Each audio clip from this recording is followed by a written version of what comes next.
पापा हम साइकिल चलाते हुए खल्ले जाए।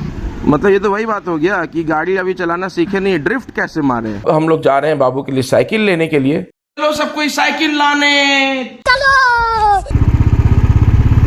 मैं अजिंक्य को उसी शॉप में लेके गया जहां 35 साल पहले मैं अपने बचपन में आया था साइकिल लेने, और बहुत सारे साइकिल देखने के बाद अजिंक्य ने अपना साइकिल सेलेक्ट कर ही लिया। बहुत कलर ऑप्शन देखने के बाद अजिंक्य ने पर्टिकुलर यही कलर चूज़ किया, और चूज़ करने के बाद साइकिल की जांच चालू हो गई, जैसे कि उसका टायर जो है वो सही तरीके से फिट है या नहीं, हैंडल और सीट की हाइट सही है या नहीं, टायर का जो प्रेशर है वो सही है या नहीं, और सबसे लास्ट में साइकिल की घंटी लगकर हो गई साइकिल बिल्कुल तैयार।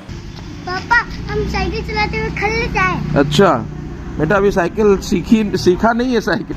मतलब ये तो वही बात हो गया कि गाड़ी अभी चलाना सीखे नहीं, ड्रिफ्ट कैसे मारे। वाह।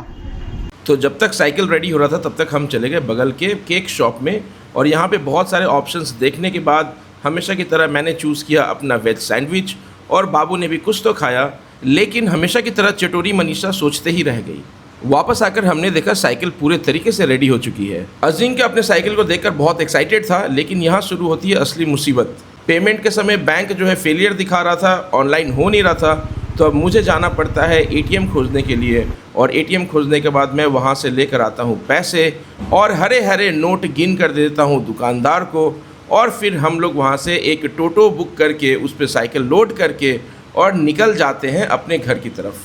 मैं और बाबू जल्दी जल्दी घर पहुंचते हैं बाइक से और वेट करते हैं मनीषा का। काफ़ी इंतज़ार के बाद महारानी मनीषा पहुंचती हैं अपनी शाही सवारी में साइकिल को लेकर, जिसका हम सब बहुत बेसब्री से इंतज़ार कर रहे थे।